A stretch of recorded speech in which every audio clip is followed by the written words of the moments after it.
Time to move over to Maryland. We begin with our game of the night, a battle of unbeatens. Yeah, Decatur hosting Easton. We expected this to be a great test for the Seahawks, and wow, did they pass it today. Yeah. This game was close after one. The Seahawks entering the second quarter ahead 7-0, but here we go.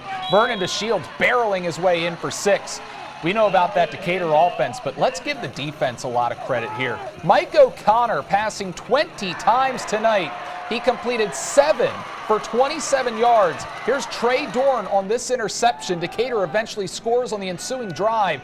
Johnny Hobgood. Johnny B. Good. This kid has been everything Decatur could have asked for. What do you think of the dancing? Yeah, he's been pretty good. He's been pretty good. What about the dancing? Was it? I've seen got better. some work to do. I've seen better. Easton looking to get back in this one. Mike O'Connor on 4th and 1, and Seahawks standing tall. And watch what Johnny Hobgood does here just moments later. Zachary Baker, back corner of the end zone, 29-yard touchdown pass. Decatur lead balloons to 28 at that point. Yeah, and they're not done. Here's another score for DeShields. Decatur up 38-0. Listen to how dominant Decatur's defense was. 2 first downs allowed, -3 yards, net yards rushing allowed, allowing just 1 third down conversion on 9 attempts. Also, Brandon, Johnny Hobgood, he hasn't even been starting that much for Decatur. It's been Blake Kakamo who's been starting for the Seahawks. So they've been able to trade quarterbacks during the year, and it doesn't look like it makes any difference. They're still winning games. Yep. So, yeah, now we got to go to the 1A. Colonel Richardson showing out for their homecoming game today. Colonel Richardson on the very first play, Jazeer Dickerson gets the kick, and he's got some blocking ahead of him, and we might see something special. He's still on his feet. He's making a couple men miss, and he's gone. That's a way to start a game. Yeah, touchdown for Colonel, 7-0. And the Colonels, they get the ball again. This time they pass it off to Derek Mitchell, and he runs it in for a touchdown.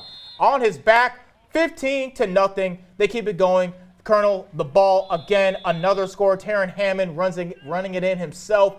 They're up 22-0, and then another offensive possession, another rushing touchdown. This time it's Dickerson again, going the length of the field. He scores. Colonel going for the 2-point conversion. They hand it off to Colin Brewer, and it is good. Colonel would shut out Lancaster 56-0. Not much to add to this one.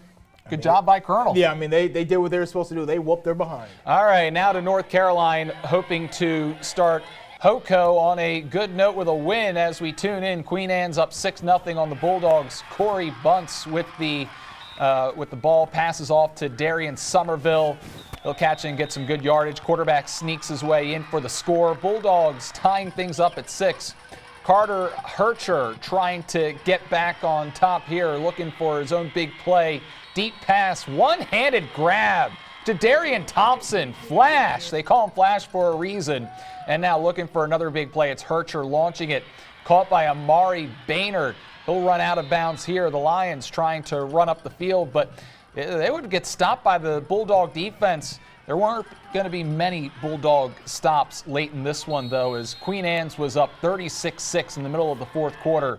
Unsure about a final score, but I think it's safe to say Queen Anne's goes on to win this one. Yeah, North Carolina, they're still looking for their first win this year, and Queen Anne's still pretty solid. So when you mix those two things together, you get a blowout. Now, we got to go to maybe the game of the week in the Bayside, Parkside, Bennett. They were great. Both teams were great yesterday. Now, Parkside tied and Bennett tied at 7. The Rams get a score. James Harmon running it all the way, making them go up 14-7. And they're not done just yet. This time it's Carantes Bratton, and he gets all the way to the back of the end zone, hitting his head on the goalpost. They go up 21-7, but the Clippers not dead. Liam Nelson gets it over to Miles Jarman, making it 21-14. And then the Rams scored again. Chris Morandi gets it over to Tavian DeShiel. 28-14 to score, but the Clippers not too far behind. This was so impressive. That's a great pass right there. Nelson to Jarman yet again, and he gets the score, 28-21. And then back from the half, Ram running back James Harmon gets the ball, fights through the defense, scores to make it 34-21, and then Zakai Smullen running it in, Wildcat formation, 34-27. And now, one score right here on a kick return, Jamarian Stevens taking it to the house. And with the 2-point conversion, the Clippers would take the win over Parkside, 35-24. 30-34. I don't know what's more impressive, the final score or Liam Nelson hanging in there with a defensive lineman just barreling down on him. That was impressive. Bayside final scores now. Cambridge South Dorchester 46-8 over Kent County last night. Snow Hill 42-6 over Washington. Y High and Kent Island playing tomorrow. And now if we can bring us up, I just wanted to say one thing. I've got this orange bracelet that I got at the Decatur game tonight. It's for a girl named Maya, who's a cheerleader for Decatur. She's a freshman, recently diagnosed with leukemia. They have this fundraiser going on at their games where they're giving out bracelets for $5. The money goes to help Maya, and we're all here at WMDT hoping for the best for Maya and her family. Now, coming up, a man from Dover is recovering in the hospital following a shooting. Plus, a traffic stop leads to multiple felony charges in Queen Anne's. Head coach James Jackson from the Conner Richardson football team, and you're watching Delmarva Sports Insider.